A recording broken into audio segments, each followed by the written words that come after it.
Oh, yes. This is the Hardcore Marketing Show. I'm Casey Cheshire, your host for this epic journey. And today's show, sponsored by Cheshire Impact, on a mission to help people maximize their use of Pardot and Salesforce. CheshireImpact.com. Bam. Hey, everyone. Before we get started with the show, I'm excited to announce two things. First is that my book, Marketing Automation Unleashed, is now live on Amazon. So go get it. The second thing is we have a new sponsor, Qualified.com. I'm going to tell you about them in the next couple seconds here, and also how you can get a free copy of my book thanks to them. So who are these people? Well, Qualified is the #1 live chat and chatbot platform for Salesforce and Pardot. Sales reps can have real-time, personalized conversations with who? Your hottest website visitors. So I want you to know, I don't just partner with anyone. I genuinely love these guys. And the platform, we use it at my company. Our sales team loves it. We've closed a lot of deals based on it, had a lot of great conversations with prospects too. So, a lot of marketing these days is what? Hurry up and wait, right? Fill out this form. And then if we pass you over to sales, maybe you'll swap 6 emails with them to find a good time to talk. But what if a prospect is doing research right now and they would chat now? Why not give them the opportunity? So the best part is your company actually decides what leads are worth a live chat. There's a lot of noise out there. You don't want to talk to everyone. So Qualified actually connects to Salesforce and Pardot, and it's able to pull in lead and contact information so you can specifically know if you're talking to a VIP, a VP, a decision maker. It's really kind of like magic. Now, if you don't know who someone is, well, what happens then, Casey? Well, that's when the bots come in handy.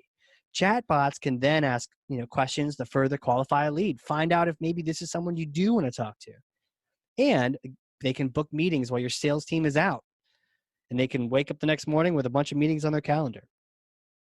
Now, here's the promo. If you are a company that wants to give your sales team this ability, right, to be able to talk to decision makers right when they're on your website, do this. Go to qualified.com and start a chat, right? They use their own tool, of course. Start a chat. Tell them that Casey sent you. If you have Salesforce Pardot, when you schedule and then do a demo, they will send you a free copy of my book, Marketing Automation Unleashed. Not bad, right? Well, it's only while supplies last. So hop on this thing today. And that's it for sponsors. Let's get to the show. A little recording action, a little live action. And I got to tell everyone, today, love is in the air, and it's not even February because my guest today is a marketing matchmaker. What? Say what, Casey? What do you mean? Well, let me tell you, because 20 plus years of marketing, biz dev, management experience has turned my guest into this sort of like magical eHarmony version of he matches up marketers with agencies and everyone's vetted, and there's all sorts of different things he does, but we're going to learn from him today because he's all about interactive marketing. He's a speaker, a thought leader, even has a weekly radio show with some music, which we're going to talk about. CEO and founder at Setup, Joe Koufman. Welcome to the show, sir. Thanks for having me, Casey. I'm excited to be here. Man, there's so many things to talk about. I think the whole show could have just been me talking about you in the introduction. Well, thanks for having me. It's been great to talk to you today. I'll see you later. All right. Thanks, everybody. All right. Take care. This has been the hardcore. Okay. So the theme today is, it's all about the marketer. It's all about marketing careers. It's all about the way that we express ourselves as an individual, as a marketer, and even as a company, the lessons we can learn from our careers into how to do better marketing as a company. And there's all these different things. And I know you're an expert in so many things. So I want to quickly pass you this. It's heavy. Ugh. Okay. Here you go. Here's Thor's hammer. You got it? Okay. You got it. Oh, wow. Wielding that perfectly there. It looks like you've practiced. Yeah. Take that hammer and smash for me some kind of myth, bogus strategy, misconception, set the record straight once and for all. How about this one, Casey? Nobody gives a shit about your resume. Oh, shots fired, Joe. No one gives a shit about your resume. Tell me more. I'll explain what I mean by that. Really, nobody cares about your background and what you've done. What they really Really? care is about what you could do for them and their business. If you think about when you've ever been in a position to hire somebody new, it's always a little bit of a gamble, right? Like you're always, while you may check references, and which is always kind of a joke anyway, right? Because who's going Right. to provide the people that These don't people like hate you? me. Here are their phone Right. numbers. But the reality is, when you hire somebody, whether it's an agency or a company or a person, you are making a little bit of a gamble that, and what you're gambling on is can this person do the things that they said that they can do for me? And Yes. then your resume is a little bit of um, comfort to that person that you could probably do the things that you say that you can do. But the reality is, nobody cares about what your resume, your background and your resume. They're hiring for potential. They're not hiring for history. Hiring for potential, not for history. Not that. So the past looking accolades of all these amazing things I did, it's just a little bit of evidence to maybe help your case, but it's not really about that. It's about, can you do all those magical things Right. and the things that I have in my job description or that I'm signing on the SOW Right. for the company? Can you actually do that? Yeah, absolutely. And at the end of the day, the resume is a little bit important in that it just verifies that I think you could do the things that you said you could and that I think you could. Mm-hmm. But I often tell young people who are graduating from college and getting their first job, or people that are changing careers, or even just people that are trying to get somebody to hire your company, is that talk about the things that you could do for them and talk about your capabilities and your compatibility rather than talking about the things that you've done. I mean, when I see a resume and it's got lots of nice measurables in every single bullet point, that's all great. But I'd rather see a resume or a capabilities deck or whatever it is Sure. that outlines how you could solve future problems versus things that you've done. Yeah. Why do we do that? Why do we? And I love that this parallel hits us on a resume, but also it's the exact same thing if we're selling ourselves as a company. Why do we put so much stock in the past and try to pat ourselves in the back like that with those resumes? Yeah, I mean, the short answer is, if you think about somebody when they're hiring, let's say an agency or another company, you want them, the agency or whomever it is, to do for you what you did for them, whoever them is. And same thing when you're hiring a person. I want this Yeah. new person to do what they did for them, but do it for me. When I know we'll later in this conversation talk about my background, but I ran marketing and business development for an agency called Engage for 6 years, and we sold to Publicis Group, which is a massive holding company. Jeez. And as soon as we did that, I had a lot of job offers come at me pretty quickly from agencies. I had 6 job offers, and they were all agencies that said, we want you to do what you did for them, but do it for me. Right. And if you think about it, current clients or current customers want you to are willing to let you experiment and try something new.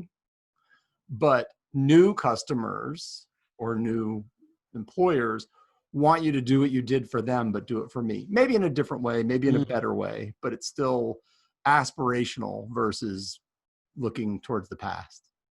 So knowing that that's actually what's going on behind the scenes, what should we change in our marketing ourselves and our companies? Yeah. I'm a big fan of, if you're talking about a person and applying for a job, I'm a big fan of visual resumes. Think about a resume that looks more like an infographic versus a traditional list with bullet points on it. And the beautiful thing about an infographic version of a resume, or if it's for a company, think about like a one sheeter, that kind of defines what your company is good at and what your Yeah. company's not good at.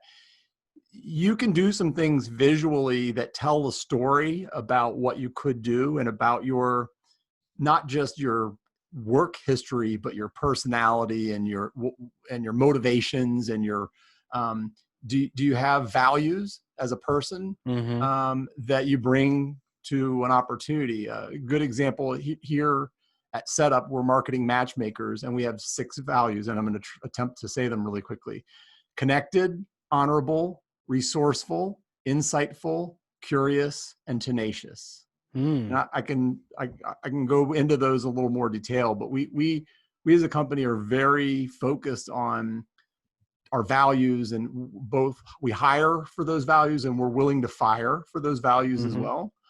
And but when you do a visual version of your resume, for example, you could add your values to that document. Yeah. You could add a nice pie chart that talks about things you enjoy in your free time that you probably wouldn't put on a traditional resume. You could put a timeline with your work history from job to job to job so that somebody could see the path or journey that you've gone on. Yeah.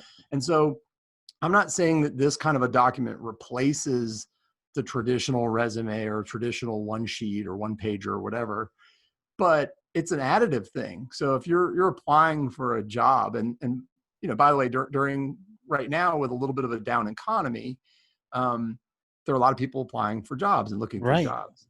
And at the end of the day, I would use both versions. I would, when you send to the hiring manager and the recruiter, know that the recruiter cares about the traditional resume because they're going to put that into their word scanner and make Oh sure yeah. that your keywords that they're looking for in the job description match up the keywords on your resume, your traditional resume. Right. But the hiring manager may go straight to the visual resume first and want to know, well, who is Casey? And, what makes him tick Right. versus just a list of stuff that he's done. Interesting. I could even see that being on the same doc too. So, the computer can scan one, and then the other one, the human can read. And I've seen probably a billion resumes, but the ones that I remember are those ones you're describing. The visual. And one was like the guy described his capabilities, like Adobe Illustrator. I'm self-rating myself as a 4 out of 5, Yeah. or the capabilities on the side, and some other things. To your point, who is this person? Will they fit my team?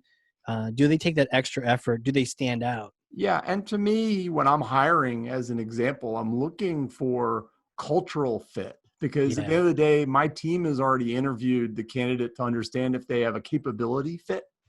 Do they know how, I mean, if it's a designer, do they know how to use Photoshop and InDesign? Okay. If they're a copywriter, have we read some of their writing samples? If they're, whatever the position is, we've already vetted their capabilities to see if they're a good fit. Then it just comes down to, are they going to mesh with our chemistry? Mm. And are they a fit in terms of values? Are they a fit in terms of mission? So we call it PVTV, which is purpose, vision, tenets, and values. PVTV.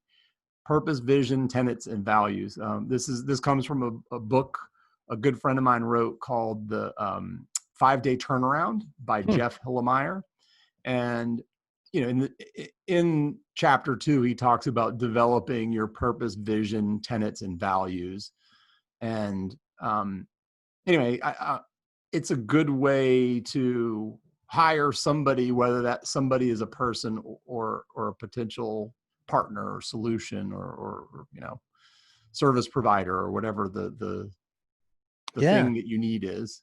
for sure. And I think we forget that the overall experience is valuable when it comes to customers as well, because we may, it's like just actually doing the work if you're a service company, or that the software does what it does if you're selling that, or whatever you're selling is part of it. But we're all emotional humans, running around, and the experience of how it felt. Yeah. I was just chatting with Vicky O'Neill, and she was like, hey, 37% people will pay 37% more if it's a better feeling experience, and we forget that, okay, I can give you my black and white resume, but how are you making them feel along that way? Is that migration stressful? moving from platform to platform. Yeah, you got everything moved over. There's no downtime, but it was stressful as hell, and everyone's Mhm. miserable. Okay, Mhm. well, you're probably not getting 100% score on that one, and Right. that might be the thing they remembered. Oh yeah, we got moved over and it was a terrible time, versus we got it moved over, but it was so easy and stress free with that team. They were amazing. Yeah. It reminds me of also even just you think about the expression, they don't remember what you say, but they'll remember how you made them feel. Yeah. And that absolutely applies with, when somebody reviews that one sheet about your company, how does it make them feel? What do they remember about it?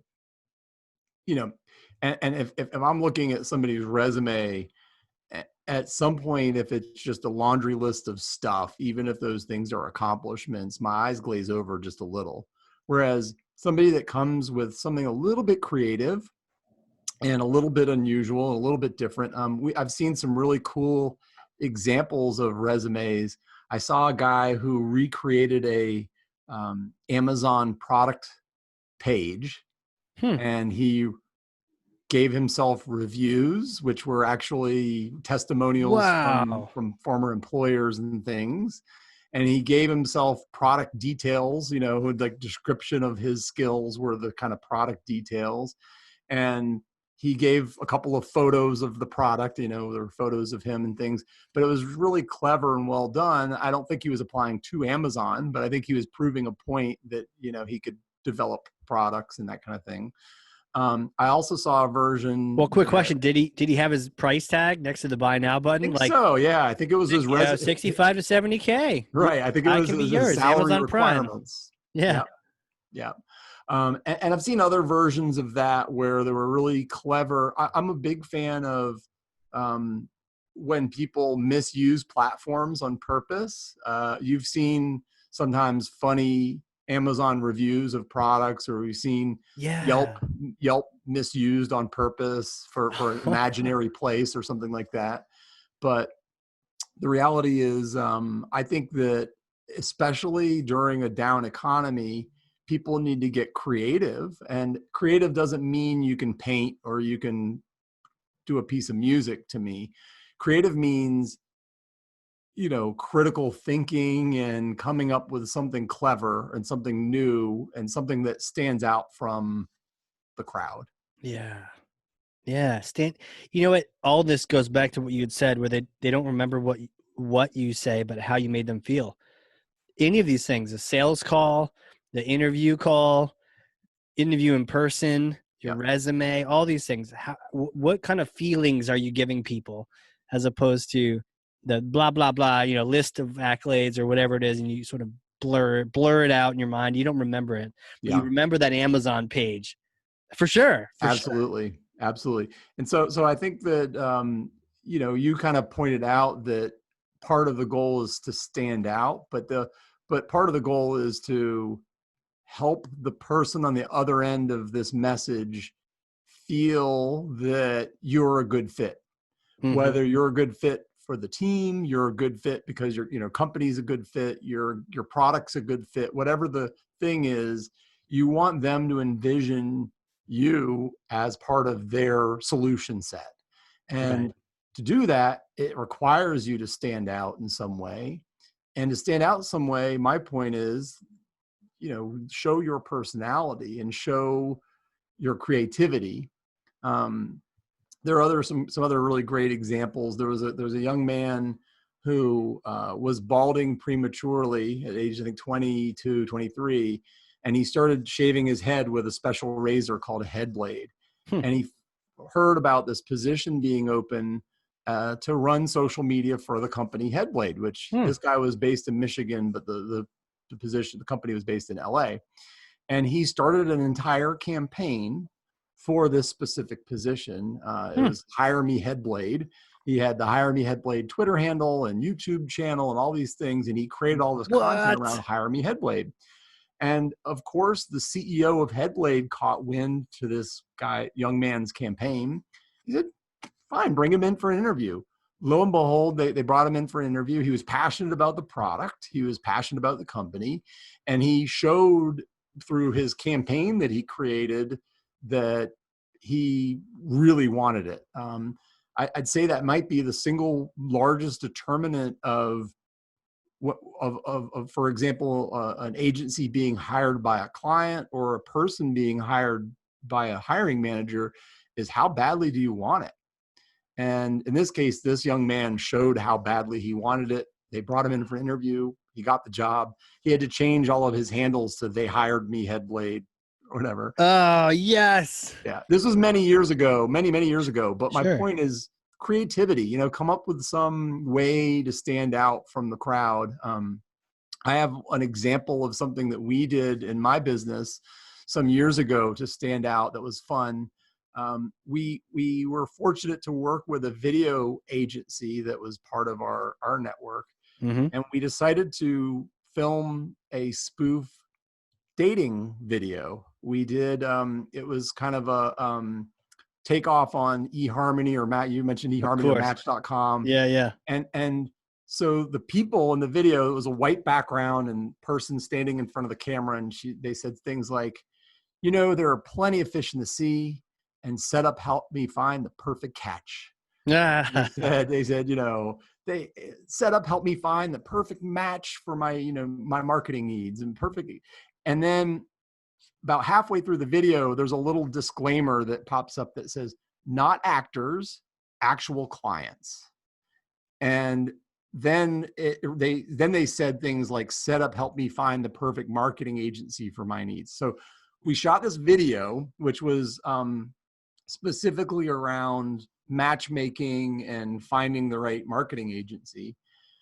Then we sent out 420 Valentine's cards. This was right before Valentine's Day. We sent out 420 handwritten Valentine's cards to Wow. vice presidents of marketing that said, we want you to be our Valentine, but it's not what you think.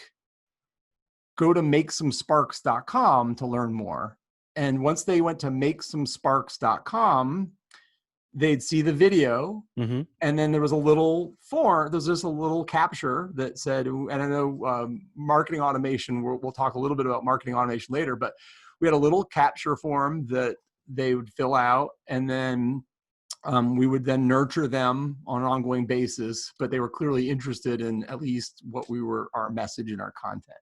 Wow. And so I think we had something like 37% of the 420 that we mailed the postcards to actually hit the landing page and watched the video, and in some cases filled out the form. Wow. So it was fun. And oh, by the way, we didn't actually handwrite all of the Valentine's cards. We used a service. There's several of them. Sure. Bond.co or Thankster or a couple of others, where it looks really handwritten. I mean, so much so that when they write out the card, the O is different 3 different times that's written, of the Really? same.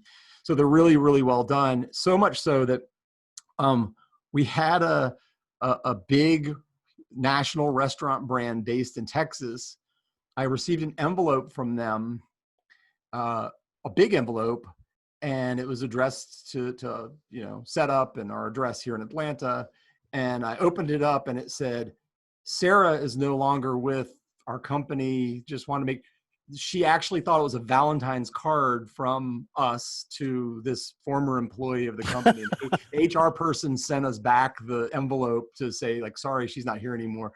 Which is really cool because it told us that our we weren't trying to trick anybody. But Oh, she I thought it was see. real. It told you that they really thought it was like a Valentine. Yeah, and I mean, our goal was not to trick anybody. I mean, our goal was really just to come up with something fun and clever. That's and kind that of would tricky, engage though. them. I like that. It was a little clever. But it was fun. I mean, it was the kind of thing that it was a creative idea, and it didn't cost us a lot of money. I mean, to shoot the video was not terribly expensive, and certainly the send, I think we pay a couple bucks per card or something like that to do, and they do everything from the printing to the mailing with our return address. So it was a lot of fun. But stand out from the crowd, be creative, come up with an idea that makes that helps the person understand how you're a solution to their problem. Mm-hmm.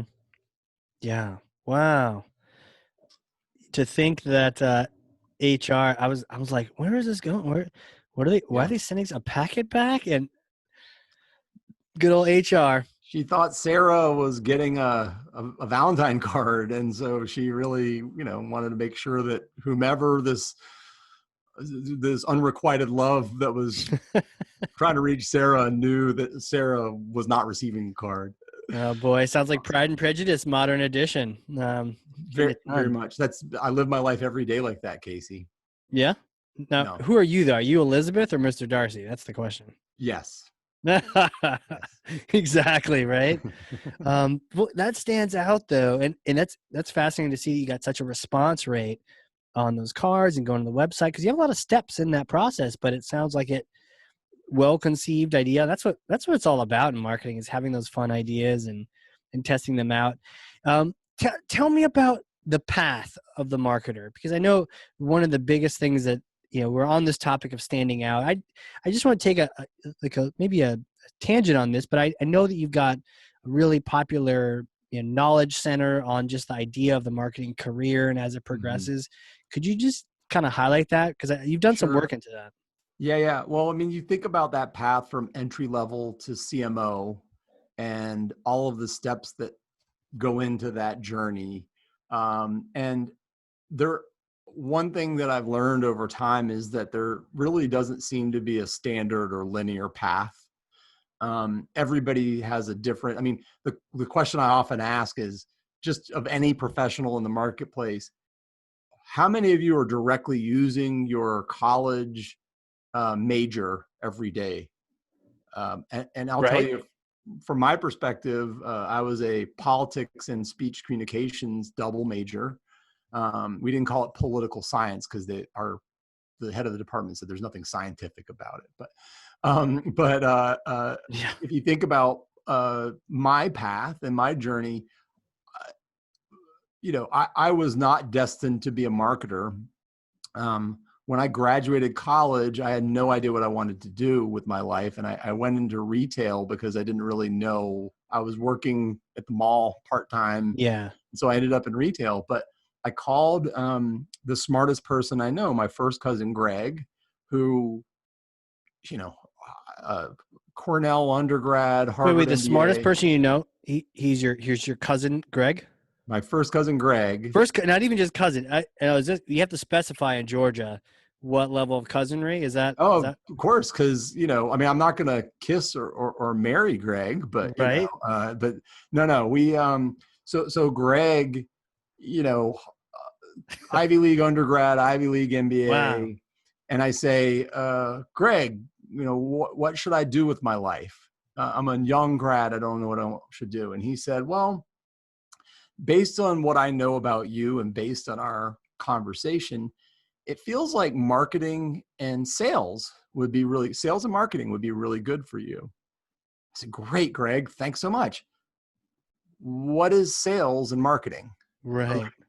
I honestly had no idea. Politics and speech communications double major, sales and marketing was not on my radar. Yeah. And, I'd never taken a business class, never taken a marketing class.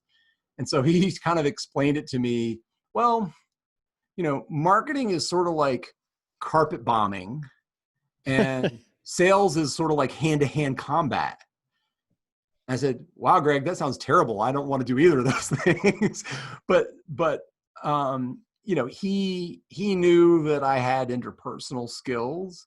He knew that I had some empathy with the customer and Mm-hmm. understanding the customer and the customer's Yeah. needs.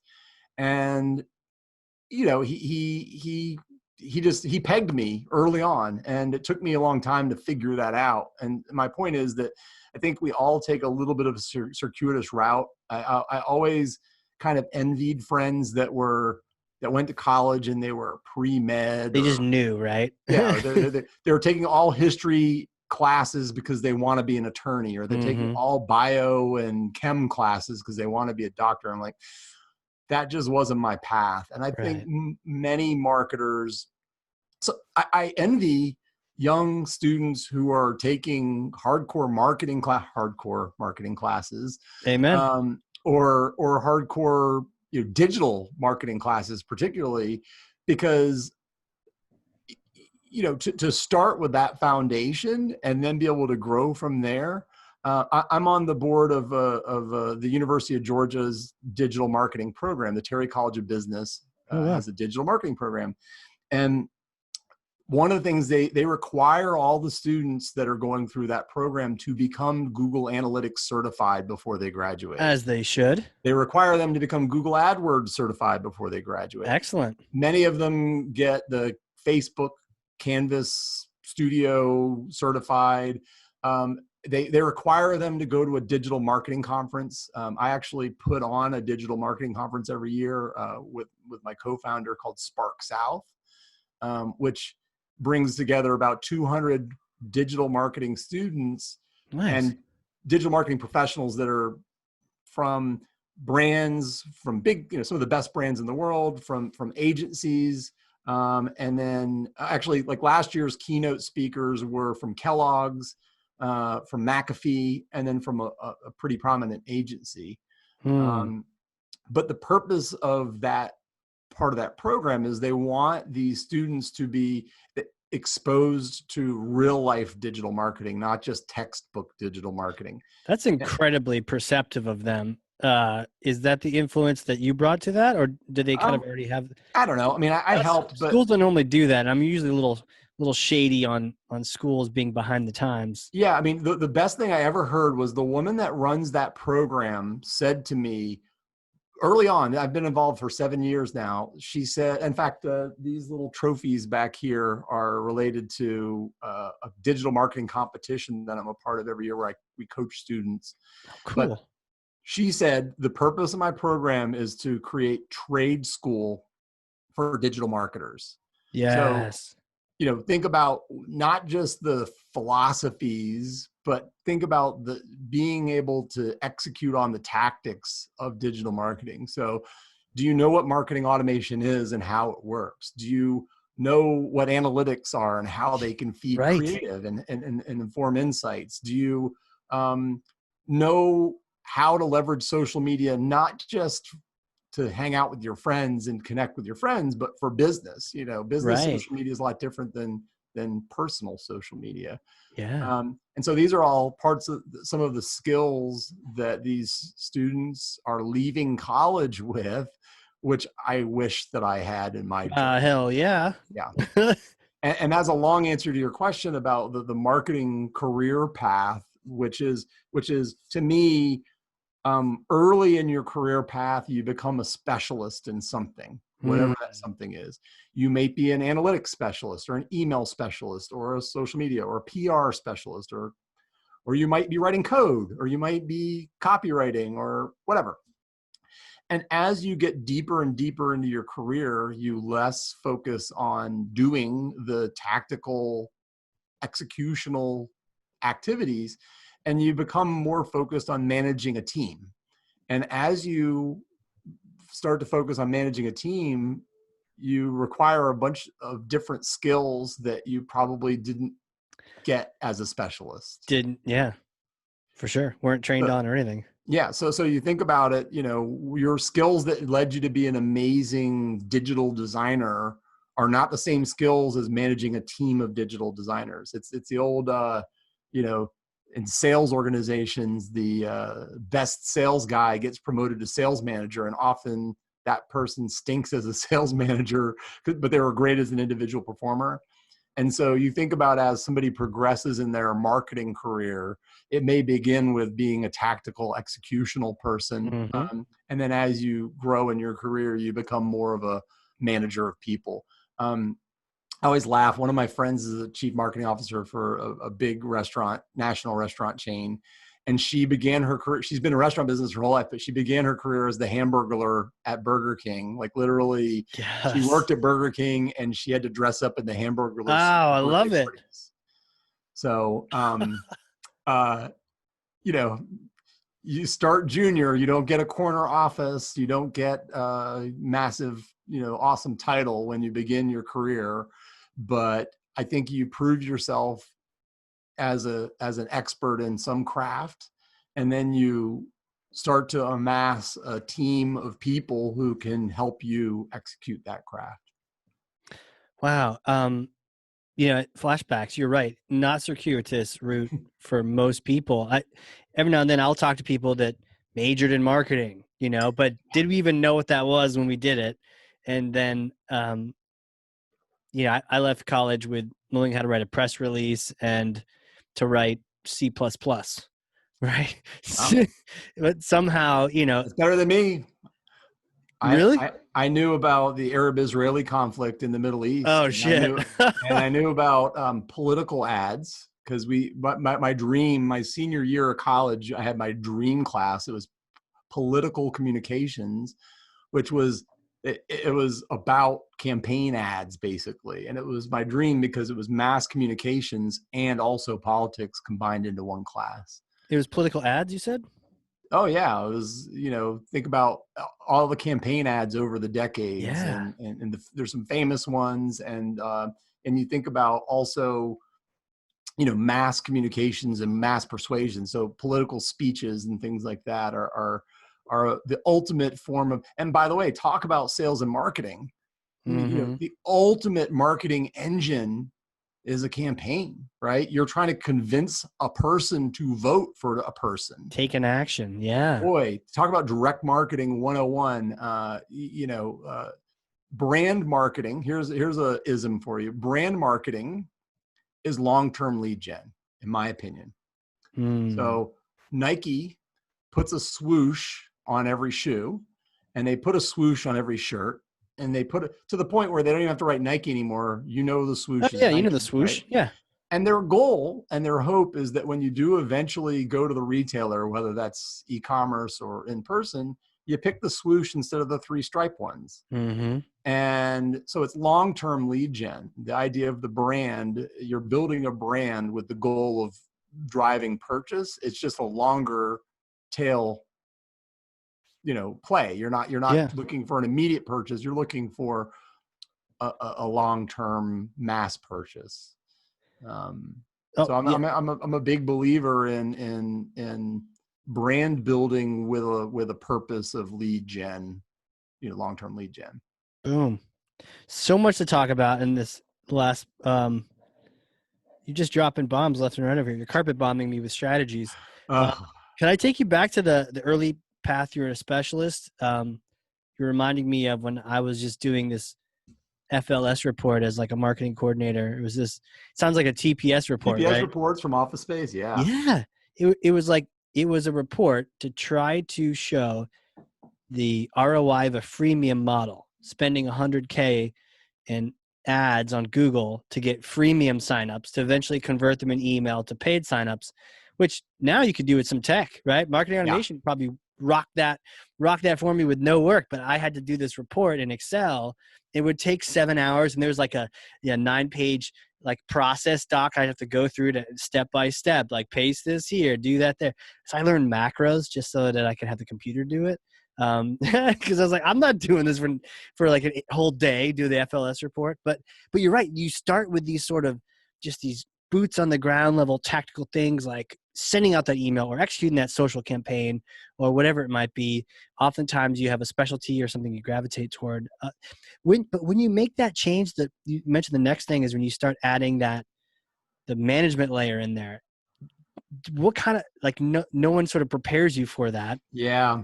I mean, the reality is, I think there needs to be a whole nother level of training and a whole layer of training that happens as somebody makes that transition from, and part of it comes from School of Hard Knocks, where you become a manager and you learn some of those skills. Yeah. But I think a lot of it could be developed. As an example, my mother, for many, many, many years, has been an adjunct professor at the Center for Creative Leadership, which is an international leadership development company. Cool. And their focus is they send, mostly big companies send their senior executives through a battery of tests, and then they go to CCL and have all the tests interpreted, but also are given coaching and guidance on how to leverage everything that they're learning to be better leaders within their Right. organizations. And the reality is, I know you're a military veteran, Casey, that you probably gained a great deal amount of leadership training and development just naturally as part of your Oh, path through yeah, there. just a part of, yeah, exactly. But I don't know that it was formally, like, it was part of the learning about the chain of command and Right. nobody sat you down in front of a chalkboard. They used to have these things called chalkboards, I Casey, know, right? dry erase boards, and taught you necessarily the skills. And I think that that's something that's maybe a little bit missing is for most people in that journey, is that they have to do it by trial and error. There's not a really great curriculum for those of us who have been asked or been, moved into leadership positions. Right. I personally am a big fan. As an entrepreneur, I spent many years involved in EO, which is the Entrepreneurs Organization. Right. It's a nonprofit focused on helping young entrepreneurs learn the skills of how to run a company, which is Right. very different than this. Everybody when they come up with a great idea to start a company, nobody tells you how to read a balance sheet, a P&L statement. It's true. Nobody tells you how to ensure that the people on your team are going to sit in the right seat in the bus, of your Hmm. company. And so you think about all of those. EO was a little bit of a training ground for me to learn some of those skills that helped me learn how to be an entrepreneur and learn Yeah. how to be a better leader. Yeah. It's funny because I'm an EO and I agree with you. It's those basic things that sort of teach you what no one actually taught you, and you Yeah. could learn it the hard way, but it might take you out. So Yeah. it'd be helpful if you had a group around you. And you're mentioning the military too, and I thought in my head, oh, I know that you have to get certain positions, especially as an officer. You even as an enlisted, the staff, the NCO school or the Army War College, they try to build in training along the way. And then I was trying to think, well, what is that in the civilian world? And then like the MBA comes to mind. But I wonder because are we, so I know sometimes as you go up in education, which I haven't done this, I've done like more of the lower ones, you tend to specialize deeper and deeper and deeper, but you kind of want that generalist and you kind of want that management, Yeah. training. And so Yeah. is there It's a funny. contrast there? You think about like people that get their PhD, not in Renaissance art, but like in, you know, 14th, 16th, 17th Yeah. century Renaissance art from Florence with, it's like it gets Right. very, very, very, very specific. And I feel like the more educated we get in some ways, the more we learn about a very narrow focused topic. You're right. I think an MBA maybe is the closest to like a general, but how much do they focus on interpersonal skills in business school? How much do they focus on management of leadership, not management of I think in an MBA they teach you business skills, but they don't necessarily Right. teach you leadership skills. Yeah, like it maybe just down and dirty. Like, okay, MBA aside, I have two people. How do I hold them accountable? I need to do Yeah. one-on-ones with them, I've heard. How do I do that? Just Yeah. some of those basics of how to go from being the individual contributor to maybe coordinating a few people in the process, even if it's an intern. It's like, how do I do that? Yeah. And do it effectively and not waste a lot of our time. And yeah, there's a little bit of gap there, I think, in the different training systems. Absolutely. But again, I think at the end of the day, when you build these skills over time, Yeah. which either they're intentional because you're a digital marketing graduate and that's your path and your journey is very linear, like just like the pre-med major is a chemistry major or something, or you're like me, that you're a politics and speech communications major that has some interpersonal skills but doesn't really know what your path is going to look like. Yeah. Mine looked like 4 years of retail management. Eddie Bauer moved me from New Orleans, Hmm. Louisiana, to Jackson Hole, Wyoming, to Atlanta. Eddie Bauer did. And then I spent, one Christmas season running a store. I think 26 years old. I was running a $5 million a year, $6 million a year store and like Wow. 50 employees. And I said, what the hell am I doing here? Like, I don't want this for the rest of my life. And I'm not even really fully qualified, Right. in terms of my skill set and background. That And was a so I went to retail work. store during the holidays? What's that? Yeah. I mean, Ouch. well, and I'd already been through 4 holidays at that Oh, point, but the reality was I knew I didn't want that to be my path for the rest of my life. I yeah. ended up getting an opportunity with the .com. This was in late 99, early 2000. And I went to work for this .com, and I ended up spending 8 years there. Mm, And I spent my first 3 years as an account manager. And then I spent my next 5 in more of a sales role. And it right. ended up being a really great salesperson because I understood a lot about what the expectations that I was setting as a salesperson, how those were going to have to be fulfilled by somebody on the other end. Right. Because you'd been there. I spent 8 years there, and I lived through the .com bust. I remember layoffs Hmm. and salary cuts and things and bridge funding. And eventually our biggest competitor went public in 2007, called Tech Target. And Oh, they raised geez. $130 million in their IPO. Wow. And they bought Knowledge Storm for 58 million. And then I bought a nice laptop with the money that I made from that. Nice. But I then went to work for a small digital Hmm. agency that soon became part of a full service marketing agency. So we were probably a 60-person digital shop, and then we became part of a 250-person agency called Engage. And I went to work there, and talk about like career changes. I was hired as the vice president of business development and marketing. And after about 3 months on the job, I got pulled into this meeting with the CEO of the agency, the VP of research and innovation, the vice president of client services, and the vice president of strategy. Okay. And the meeting was, hey, Joe, you need to learn how to do your job or get the F out of here. Okay. It was kind of a coup. And And you were marketing and biz dev, and they basically threw a bunch of other people in there, and they're like, "You suck," essentially. yeah, they were the ones that basically went to the CEO and said, you need to get rid of this guy. He sucks. And the CEO had at least the foresight to say, hey, if you think he really sucks that bad, you tell him.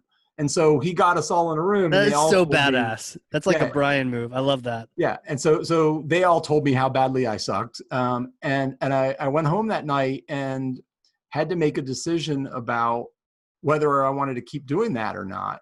Because what happened was I had gone from 8 years at this .com where we were selling Hmm. products, to a company that was a services business, and selling services is very different. Hmm. Instead of asking how many do you want, our question was, well, what are you trying to accomplish? Right. Which is a very different question. So, so I resolved to try to fight through that, and I took their feedback, didn't get defensive, but sort of distilled their feedback into 3 or 4 key areas where I sucked the most, Okay. in their opinion. And then I went back to each of them and said, look, if I can solve these 4 problems, are we good? And they sort of said, well, yeah, good luck. I mean, they were like kind of big problems. Like if you were only smarter and taller and better looking, then we would like you. Um, but the reality is I did work very hard on those things and tried to, I got a facelift, and I got shoe lifts, and I got, Right. brain implant, and everything was Right. better. But I focused on learning the things about the services business that, the agency that I hadn't really learned yet. And I really took the time and put in the work. And lo and behold, as this was happening, we started winning some new clients. And as soon as we started winning some new clients, they became less concerned about my flaws the more we won. And so Interesting. those three ended up becoming my three biggest advocates within the agency. And I ended up forming a lot of relationship with them. And I ended up actually outlasting all three of them, which is kind of ironic too. Interesting. Now, question, looking back, hindsight, how much of it was you did suck? And I just assume none, but maybe there's some flaws they Oh were no, bringing I up. definitely did suck Oh, some. so you sucked some, like how much of it was like you sucked or like you didn't communicate what you were doing, or Yeah, I'd say how it was much of it? 50-50. Okay. And the 50-50 is I had some raw business development and marketing skills based on Okay. my experience in past, but I didn't really understand how an agency works and how that's different from a products company. Got it. Okay. So it took, and again, to the credit of the CEO, he had the foresight to know, hey, look, this guy's got skill and this guy can actually help our organization. Bring it all the way back to the beginning of this conversation. He hired me for the potential of what I could do, not because of my list of stuff that I've done. Because if you looked at my list of stuff that I've done, it doesn't say that I really knew services business. It says that I had a good sales and marketing background, It's but not true. necessarily for his business. But he had the foresight to say, look, he has enough background to help us, and he can learn the part that he needs to learn to get us to where we need to go. Right. And we ended up selling the agency in 2013 to Publicis Group, which is a massive holding company, and then they merged us with Moxie, which is another large agency. And we were around 42 million in sales Jeez. when we sold. And I was my team was bringing in at least 5 million in net new per year. And Wow. of the 42 million, I think I did the math. I was in some way responsible for probably 60% of the revenue in terms of all Wow. the clients that were there. So, and in terms, and including bringing in some amazing, like we brought in Hershey's and AMC theaters and Nice. Food Line grocery stores and Chick-fil-A and Cisco Systems. So we had Sure. some really great clients that were a result of many years of trying to figure out how to do my job Right. and how to lead a team and all of that kind of stuff. Right. The part that sticks out to me is you didn't get defensive in that meeting. Like, first of all, hats off to that CEO, because I've seen that kind of thing in the past, and it's one of those things that I struggle with. Like, I could see myself eventually growing into that, but like to say, "Oh, there's a conflict here. Great, let's just meet about it." Like to me, that Yeah. seems like such an awkward tension that I would probably want to run away and screaming and hiding from that. But it's the right thing to do, which is say, "Let's talk about it and let's see what Yeah. happens." One of the most fun things for me is when I run into one of those three people now, which I see them periodically. I always remind them about how incredibly awkward that was, and I, like, remember when you tried to get me fired because I sucked? Ah. And they get a chuckle out of it, and they're like, "Yeah, you ended up figuring it out, though." It's like, thank goodness I figured it out, because otherwise this would be a very different conversation right now. Yeah, what a what a thing. What a thing. This guy sucks. Get him out of here. Yeah, All right. All right. Well, and then but I also liked your question around, okay, if I address these four things, are we good? And that's yeah, a great question, because it cuts the bullshit out of like, oh, do you just not like me? Do I just right. look weird to you? And to your point, I'm like not tall enough? Or I remember one of the three people in the meeting kept using the phrase. He's like, "It's like you just don't care." He kept saying, like, it's like you just don't care. I was like, I do care. I just don't know what I'm doing. Like, I really don't oh know what I'm doing. yeah. And for each of those three people, though, I knew it wasn't personal. I knew I was Okay. making their lives harder, Got it. because I was missing some of the skills and background that I needed to do my job effectively.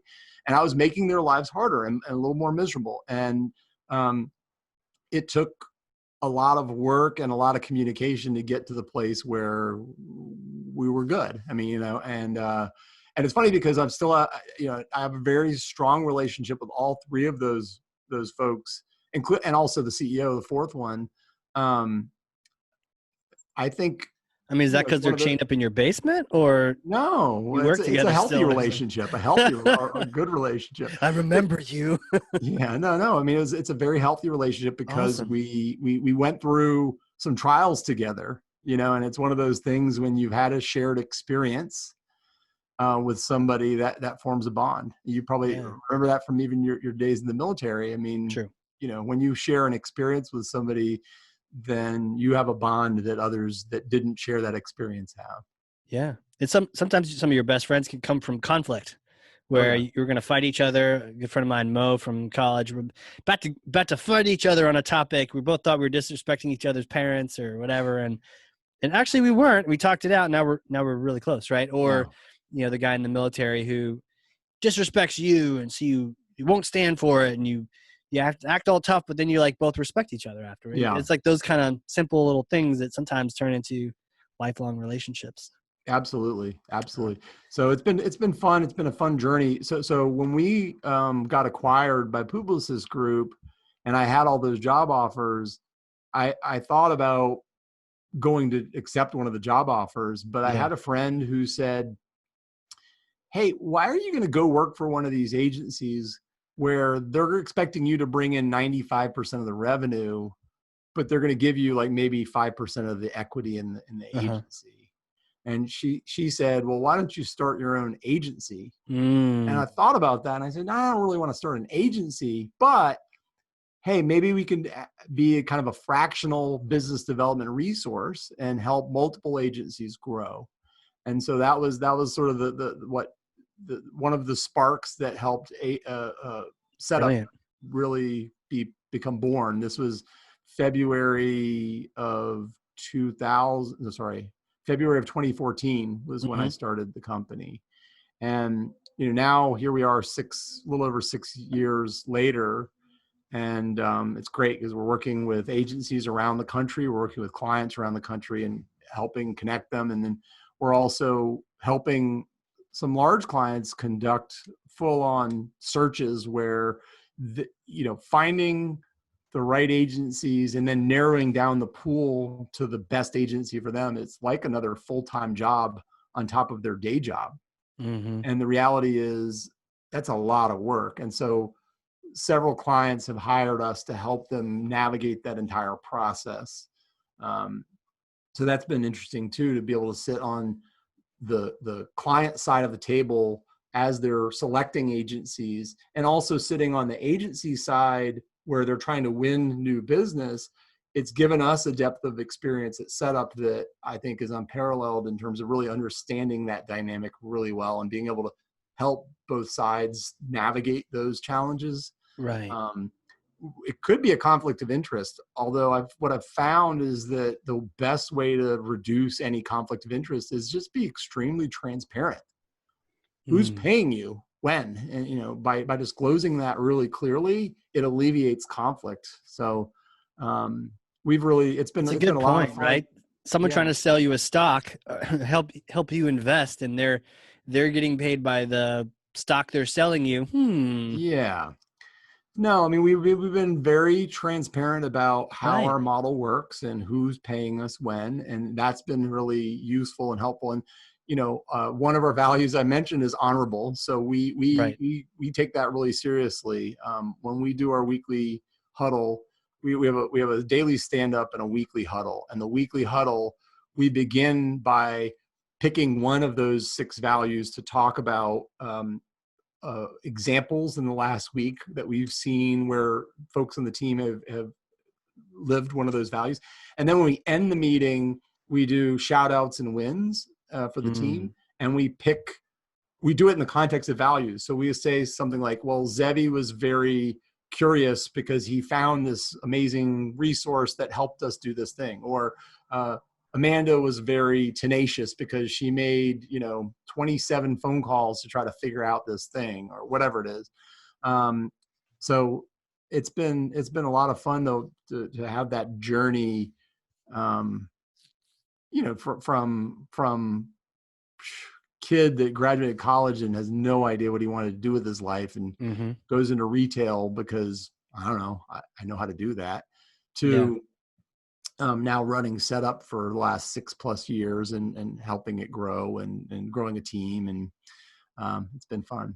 Man, and I think some of the challenge, just like hiring the right person, is figuring out who to work with, and that the social proof can be helpful, but just having someone you can trust and to introduce you to the right people can be really helpful. Absolutely. Yeah. Yeah. We always, there was a phrase that we used in a presentation that we delivered to agencies, which is, clients are looking for referrals, not waiting for cold calls. And the reality is we've hopefully become a resource for marketers So who true. are trying to find the right resources and connect with the right people. Our purpose is to connect and empower marketers because we're better together.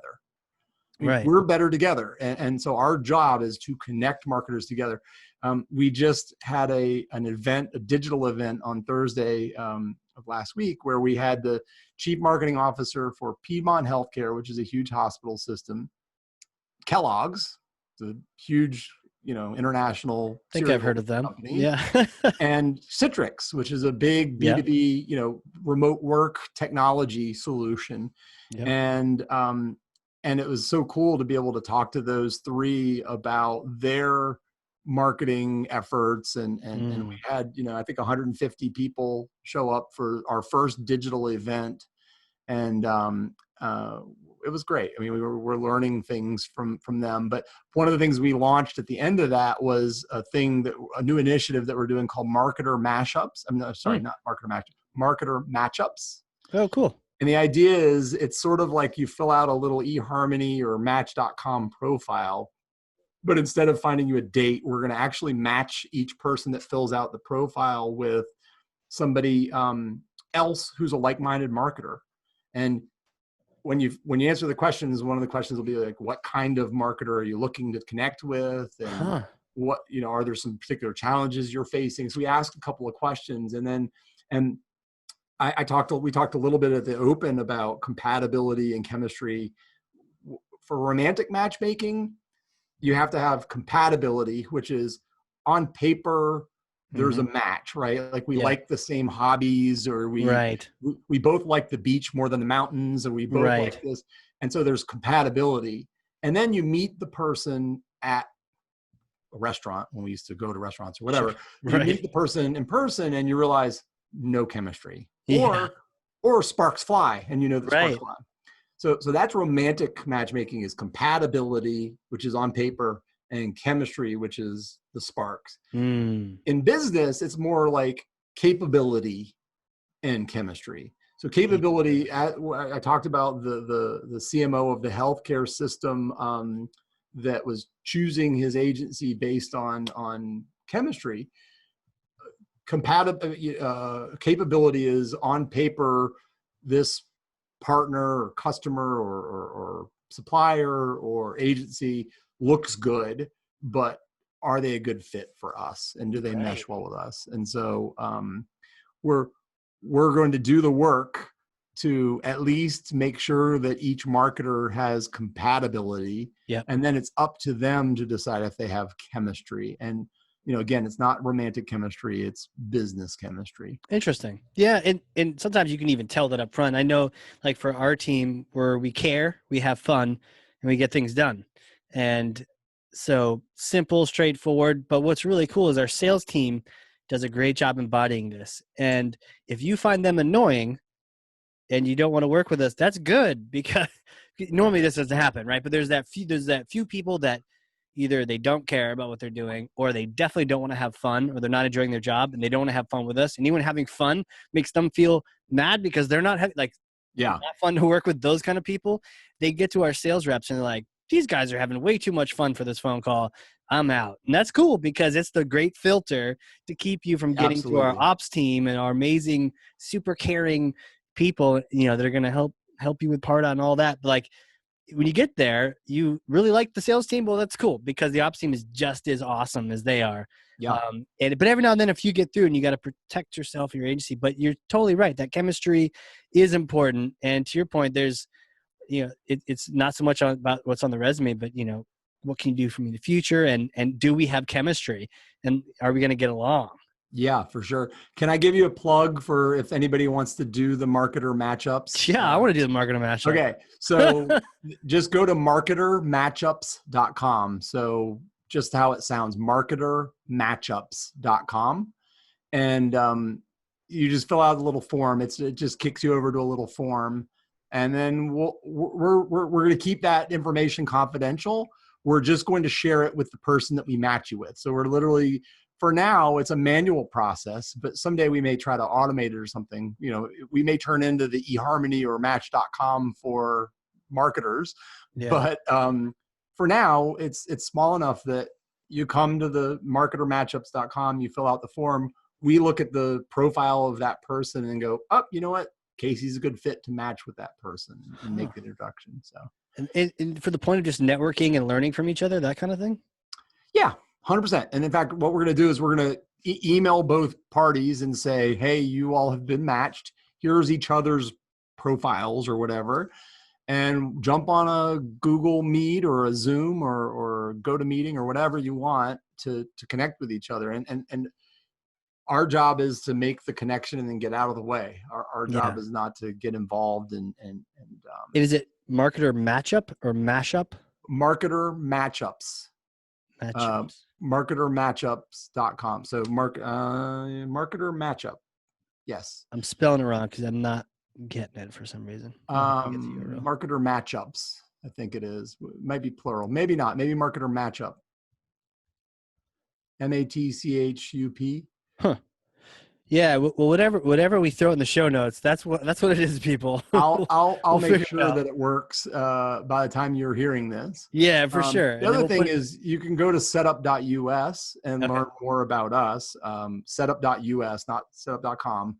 Yeah, they wanted millions of dollars for setup.com. I'm sure they did, rat bastards. Yeah. So we have setup.us, and you can learn more about what we do for brands that are potentially needing help from agency support, agencies that are looking for business development assistance, or even we've even done some recruiting where we've helped fill particularly difficult to fill marketing positions. We added that in 2019 because we had a lot of marketers approaching us and saying, look, I'm trying to find somebody that's really a perfect fit for this gig. Could you help us? And you seem to know everybody. So we've been taking advantage of that and added a little bit of recruiting to the mix. I got a question for you. There's some really cool stuff that comes from this. You really have a passion for helping marketers and taking this matchmaking thing to the next level. It sounds like it's good marketing because you're meeting marketers who you can then match with agencies, but it also seems like something more. Like you genuinely are, and you're coaching people. I love it. The UGA thing, you wouldn't be doing this. And I notice it because it's something that I've started to feel more and more called to, is the idea of the marketing career and trying to coach people through it. And what is it about this that kind of has you drawn to helping teach marketers? Because those people are not they're not going to buy from you right out of college, right? The UGA. No, that's just Nike. passion. Yeah. I think I get a little dopamine every time I connect to people and they make a match. I always joke. I mean, there are 3 people who have married after I introduced them to each other. Wow. And so it's been a passion of mine for a long time. It's not just they're not all still married, not a marriage counselor, right? Right. Hey, it's lead gen, people. You're not customer experience. Come on. But to me, I think for me, part of the reason is that my mind works sort of like if you ever see Law and Order SVU or you see one of these crime shows and they've got a cork board with photos of potential perps and photos of victims and photos of suspects and things.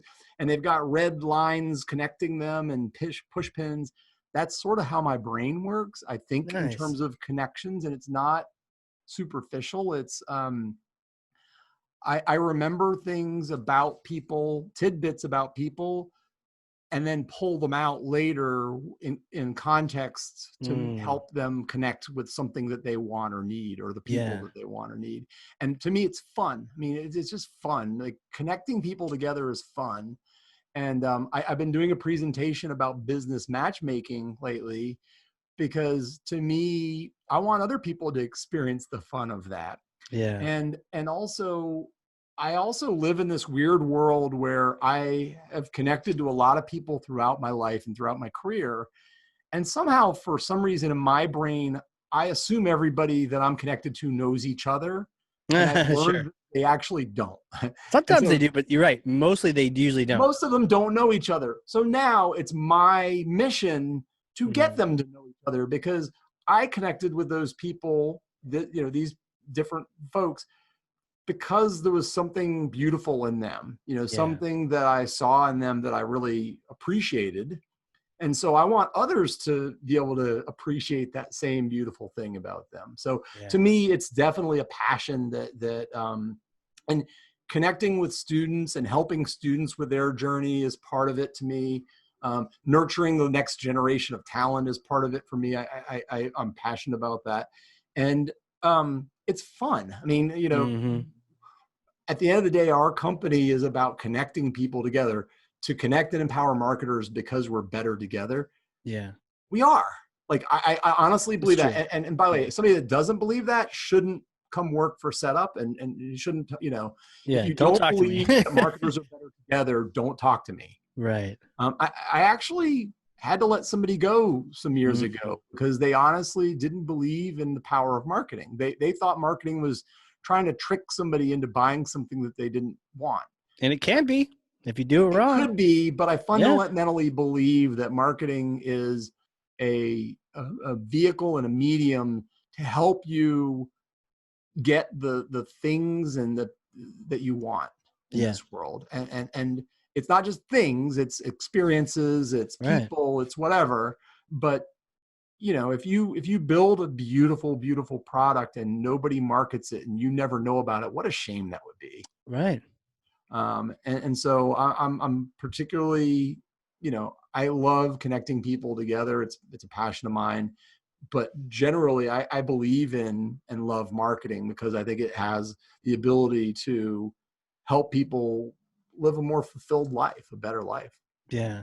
Yeah. The point, marketing could be what you make of it, right? There's people that view it as like the spam world or the making things pretty world. But to your point, I mean, life is too short. We're not in the Peace Corps here, but we can actually affect people's lives. We can help. They're having problems, whatever they are. They're having problems. We can connect them with the right solutions and trying to get them to take action. Status quo is so easy to do. We got to motivate them and encourage them to take that next step. And you're right. That's what marketing can be if you let it. There are bad people in every profession, and they're good people in every Except profession. for lawyers. All lawyers are good, right? I'm married to an attorney. Oh, no. And she's a very, very good, she's a way better person than I am. But, that's awesome. But I'll tell you that, at the end of the day, one of the characteristics of a good marketer, I think, is we're optimists by nature, and we see the good in people, and we see the, and that's part of, and perhaps even as an entrepreneur, that's part of, the reason I became an entrepreneur is really a sense of optimism. Even during difficult economic times, I see the value of what we deliver, and I feel, I feel good about going about the day's work that I put in every day. We're not here to trick anybody. We're not here. We're here to help people connect. And I love that. That's a wonderful thing to go home from work every day and feel fulfilled that you helped people connect with each other that wanted to connect with each other. Right. And with the coaching and the guidance and working with the newer marketers, I think there's when you're living in that joy that you're living in now, it's fun to try to help people accelerate and find that sooner so they can do less work in the don't know, unsure, not really enjoying this, to like, what would be really passionate for you? Where could you hang out? Yeah. Yeah. I mean, I don't want to be generic and say find your passion, but the reality is I found mine and you can find yours. Yeah.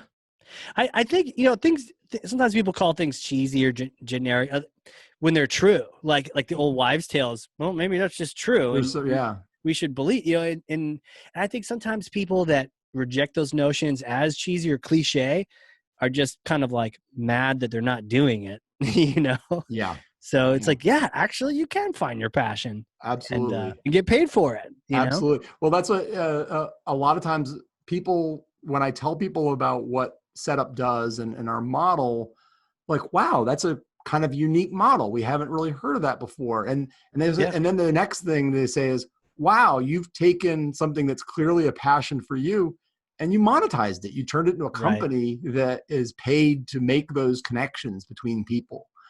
And I think at the end of the day, if you're not passionate about what you're doing every day, don't do it. Do something else. I mean, if you hate being an attorney, don't be an attorney anymore. Go be a graphic Right. designer or go.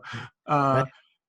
And so I I don't would know. take it further, say if you hate your customer or you don't enjoy your Yeah, customer, like if they just irritate the shit out of you, cool. Okay. Good to know. Go find a customer that you would enjoy yeah. serving, so that I, way you're I, not tricking them.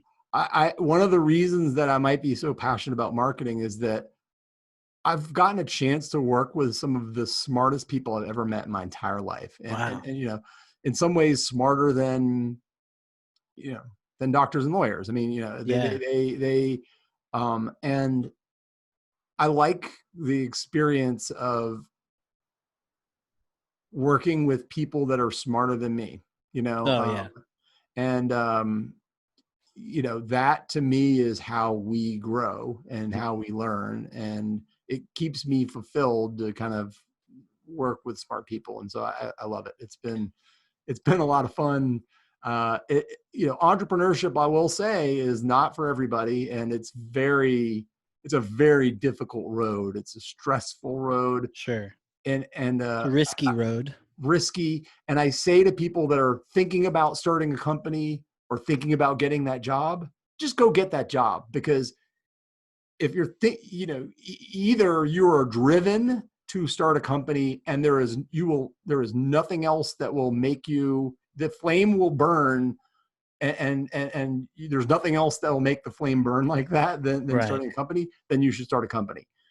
If that's not the case, there's none of this maybe I would start a company or maybe I would get a job. Just go get a job.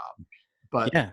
if And you've got that if it's meant to flame, be, yeah, because I had that sort of persistent calling myself in different places, but it was helpful to have those jobs and learn those things. And if the thing is going to keep calling you, like the call, the horn is blasting in the background and you hear it, you're like, oh, okay, now it's the right time. So, I but to have a your point, friend who yeah. said the only title he'll ever have for the rest of his life is co-founder, which Nice. is 100%. I mean, like his company may or may not make it 10 years or 20 years from now, Yeah. but he will never ever hold a job. He will always be an entrepreneur because he is driven to do that. And Mm, so I'm excited for young entrepreneurs who are driven like that. sure. It took me much later in life to come to that place. I mean, I was 42 when I started my company, with a wife and kids and mortgage and all of Totally. that.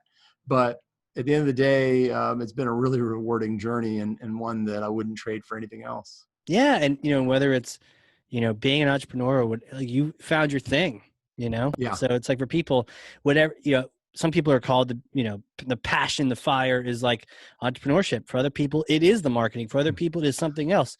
Cool. Just find your thing. There's a fun analogy there that I think you're leading to, which is, some people are called by religion where they become a pastor or a minister Sure. or a rabbi or whatever, and it's a calling. They call it a calling. Yeah. I think entrepreneurship is very similar in many ways. There are probably a Sure. lot of parallels between being, on the pulpit in front of your congregation and being on the, in front of your company doing your town hall meeting or something like that. Yeah. Yeah. I wonder if here we'll get deep. Deep on a Wednesday. Yeah, I wonder if like within everyone there's a calling to something, you Yeah. know? And it's like by calling it something that you would just do all the time and you're crazy for it and it's not work and you're going to work hard and it's going to painful but you're going to love it. Like Yeah. there's that thing and whatever it is. And some of them are clear and more obvious, like, oh, you know, become a priest, wear some, you know, wear robes, or like or the entrepreneur thing. But sometimes it's like, actually I want to be a CFO, or I want to just be Yeah. a nonprofit volunteer. I don't know, but whatever that thing is that you lose yourself in. Yeah, I mentioned a book earlier, written by a friend, The 5-Day Turnaround by Jeff Hillmeyer. Yeah. And the actual purpose of the book is to help people that work in a corporate environment think and act more like entrepreneurs. Ooh, I like that. So the book is about, hey, in the book it's written as a parable. It's a fictional leader at a big megacorp. I think they called it Titan Corp in the book. Okay. And then it's a small, scrappy entrepreneurial guy who's sort of helping the big bureaucratic leader think and act more like an entrepreneur. And that second chapter is the one where they talk about PVTV, purpose, vision, tenets, values. But each chapter is sort of a different aspect of being an entrepreneur that would be useful to a non-entrepreneur. Right. And so it's a good book because it helps, either an entrepreneur could read it and go, that's something I hadn't tried, or some tips that I could use, or a non-entrepreneur can read it and go, maybe we should implement one or two of these things that are in the book that will lead my organization to be more nimble, to be more passionate, to be more, you think about all the things that go into being an entrepreneur, and could we apply some of those concepts to even your dull bureaucratic, we talked about the movie Office Space. Yeah. Right. It's like the ultimate parody of working in a cube. Sure. What is it like to work in a cube? I always love the line from that movie. Peter, the character, goes in front of the consultants named Bob. They were the Bobs. Oh God. And they said, Peter, it looks like you've been missing a lot of work lately. And he says, I wouldn't say I've been missing it, Bob. That's like, surely you can't be serious. I am, and don't call me Shirley. Yeah. Right. Yeah. So I wouldn't say I'm missing it. I wouldn't say I've been missing it, Bob. But so, you think about, I think about entrepreneurship as there are a lot of lessons that I've learned in the last 6+ years that I never learned in my 20-year career before that, or 18-year, whatever it was, your career before that. And I still have a lot of lessons to learn. I mean, it's a journey. It's a journey, but I think, to your point, that learning process, it can be painful. And you mentioned the other time of, working with people that are smarter than you. That isn't always easy, right? No. It can be kind of painful, actually, because I've experienced this with some of the people that I've worked with, even at my own company, where you're having a conversation, you feel one way, and then they're saying the other thing, and you're listening to it, and you're slowly realizing that they're right and you're wrong, and you're like, oh no, I have to change my view on this thing. And it's like, your body's like resisting. And as a young person, you dig your heels in and you keep your position. As a more experienced person, you go, you know what, you were right. Right. And you move on. You admit it, you were right. You're like, move on. Shit. Was that? Oh God, I was out. Oh, that was me. That was my bad just now. Yeah. I was about to like go off on the rails and say how bad this was, and nope, it was actually my fault. Damn it. Yeah. Well, I mean, one of the very best things that I learned as an entrepreneur, it is that vulnerability and allowing your team to know that you're not perfect, that you're not magic, that you're just a guy trying to do his best to lead the company the best he can. And I think that it's not empathy, because my wife will tell you that I'm not as good at that as I should be. I've heard that too. But it's more vulnerability and allowing, being okay with not being right all the time. Yeah. Yeah. That's not going to take like an ego hit that's beyond recoverable. It's like Right. slap. Oh God, that hurt. It still hurts, but you're Right. like, okay, not a lesson learned. Okay, move on. And then you Yeah. appreciate it afterward. Like, And I'm we glad I always hear didn't do that. about, what is it like right now, the Last Dance, the Michael Jordan documentary on ESPN Mm. has been playing, and Have you seen that? I haven't. I I'm haven't excited. seen it either. I just I'm heard gonna. about it. I think I'd like to watch it, but Yeah. they always use the quote that Michael Jordan missed 20,000 shots in his career, but Interesting. he made the ones that count, the important ones, kind of thing. I don't know. I'm making the numbers up, but there was some quote about the fact that the best are willing to make mistakes and Yeah. are okay Reminds with me of like that. Babe Ruth, right? No one talks about how he basically struck out all the time. Right, right, right. Because he hit a couple homers every now Yeah, and then when you right, needed right. it. Totally, 100%. Awesome. Well, this has been fun, man. We've already thrown out some links, but let's throw out all the different places that people you want them to connect with you, either Sure. to get more information, to get matched up, or even just to network and link up with you. Yeah. So marketer matchups should be marketermatchups.com is the URL to go there. And if it's not working properly, we'll make sure it does. Setup.us is our website, and our social handles on all different channels are setup says. So SETUPSAYS, setup says. So Cool. you can find us on Facebook and YouTube and LinkedIn and Twitter and Instagram, That's awesome. all of the socials. We even Glad did you a didn't have to go couple. to says with a Z in it. No, we Setup didn't have to. says. We even did a couple of TikTok videos, which was kind of fun, Ah, nice. just to play. Yeah, Why not? yeah, Cool. So we can reach out to you there, and then the matchmaking. We'll have the link for that, and then setup is just really if you're looking for digital agencies, and this is great, right? Because even not just digital, any kind of marketing agency. any We've kind. got some Okay, traditional marketing. We've got various types of specialist agencies that right, are focused on one aspect, just email marketing or got it. just paid digital media or something. And then we've got some more generalists that are full service marketing agencies. That's cool because at Chess we do the Pardot, the Salesforce, and then it's like we often are asked, well, hey, I need to create content, or I need to Yeah.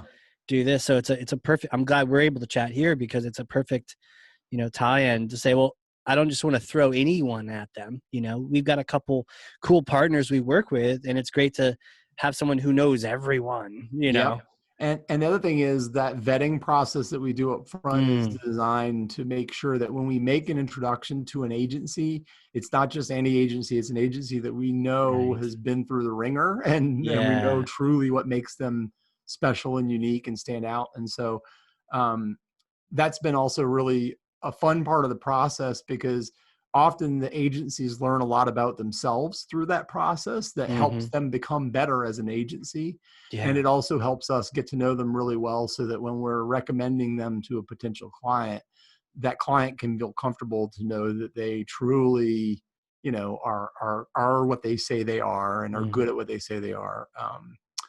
Because again, no client is waiting for a cold call from an agency or from anyone else. No. They're looking for advice from somebody that really, or a company that really knows how to, which potential partners are the best fit for their needs. Right. Yeah. Right. Well, man, Joe, this has been freaking fantastic to be able to hang out with you here, just chat, marketing careers and good practices of marketing and coaching and all these things. I love it, Casey. I appreciate the chance to be on the show. I was excited to talk to you, and I think it's again, what we do is fun, and it should be fun. Yeah. Yeah. Right. And find that fun, and then hold on to it. Yeah. Chain yourself to Yeah. it. Yeah. Make sure you stay there. Well, for the people listening, if you learned something, and I freaking know you did because I've got 2 pages of notes over here, Oh, wow. and all the things we've talked about today, the different campaign ideas, the Valentine card, the circuitous routes, Try spelling that.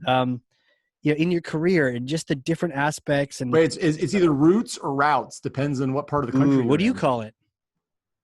I don't know. Roots, I guess Route? roots, not Yeah. routes. I Yeah, I think call it a route. Like Northeast is routes. we have a Route 3 in New Hampshire, A like Route route 3. 3, not route 3. Maybe it's Southeast is routes and Northeast is routes. I don't know. This is a TBD. We'll have to have you come back on here and we can Yeah. discuss the history of routing.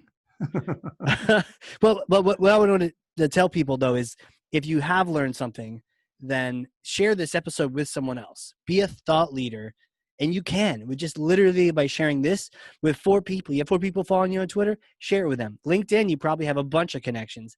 Share this on LinkedIn, this episode, this particular episode, but not just the link. Put your own commentary in it.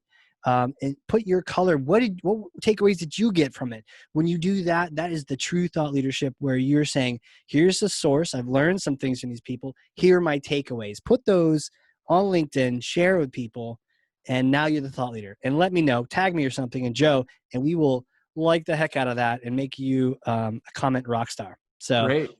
yeah. I think the number one, as a marketer, the number one compliment you can give to a marketer is to share their content. Yes. Because that means that you put out something in the world that was share worthy. Yeah. And that's really, and that's what we do every day to try to make content that is helpful enough that actually helps people so much that they want to share it with other people to help them out too. Absolutely. Well, hardcore marketing, you got to share it. That's it, man. Joe, thank you again so much for being here. Thank you. I appreciate you having me, Casey. Awesome. And this, for everyone listening, has been the Hardcore Marketing Show. We will catch you all next time. All right. A big thank you to today's sponsors. Cheshire Impact, helping marketers and sales win, maximizing the use of Pardot and Salesforce. And a big thank you to Qualified.com, the #1 live chat and chat bot platform for Salesforce and Pardot. Remember the giveaway. If you have Salesforce Pardot and you want a free copy of my book, Marketing Automation Unleashed, then you go over to Qualified.com, engage in a chat, do a demo, and tell them that Casey sent you, and that book will be on its way to your door. All right. We'll see you all in the next one.